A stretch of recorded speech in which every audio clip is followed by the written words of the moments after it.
Vriende, die gevoel van dit raak te veel, oorrompel ons soms so baie fasette van ons lewe en ons praat vandag daaroor.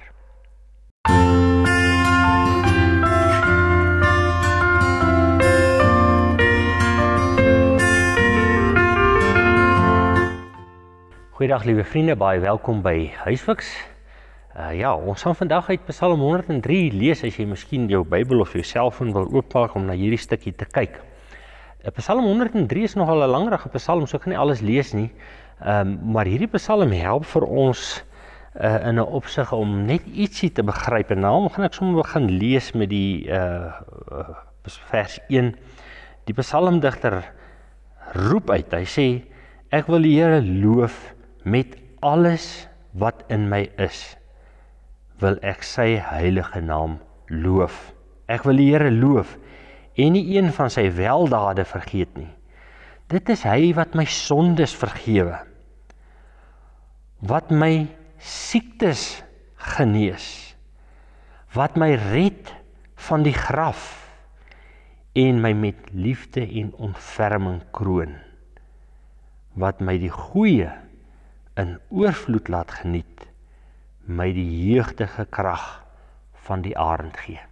Sjoe, hy loof die Here hierso vir 'n klomp dinge. Dit gaan oor die weldade wat hy van God beleef, en dan sê hy, dit gaan oor 'n geestelike ding, my sondes vergewe. Dit gaan oor 'n fisiese ding, my siektes genees.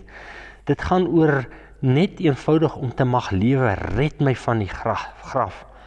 Maar hy kroon my ook met liefde. Daar's ook ietsie anders in my wat leef, sommer 'n stuk liefde wat van God afkom.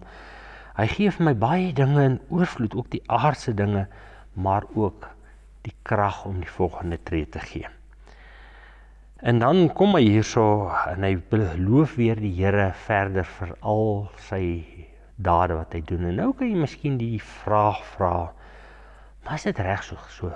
Is dit soos God na my as gebroke mens kyk? God sien tog my gedagtes wat ander mense nie raak sien nie. God sien my wroging, my gevoel van onvermoë wat ek soms in my ronddra om te voel, maar ek is nie goed genoeg nie. Hoe kry God dit reg? Dan gee hy hierdie antwoord, hy sê, soos 'n vader hom ontferm oor sy kinders, so ontferm die Here hom oor die wat hom dien.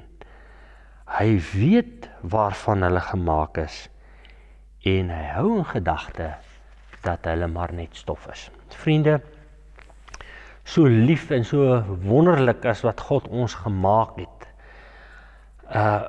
is daar een ding wat God altyd maar in gedagte hou. As hy met ons werk en na ons toe kom, hy weet waarvan ons gemaak is. Hy weet dat ons maar net stof is, verganklike mense. En met hierdie gesindheid kom God met baie sorg en versigtigheid na hom toe. God voel oor ons. Julle weet, een ding wat my senuwees gee is 'n wynglas. Want 'n wynglas het met so lank voet steel en so ou klein voetjie, en hy's altyd mos nou net hier waar jou hande aan die beweeg is. En daarom is 'n wynglas een van daai dinge wat ek altyd met die grootste versigtigheid hanteer, want as jy hom neersit, val hy maklik om, en as hy wasbak is, breek hy maklik. God hanteer ons so. Hy weet waarvan ons gemaak is. Ons is van stof gemaak, nog meer breekbaar en broos as 'n wynglas. Ons is sensitief. Ons breek maklik.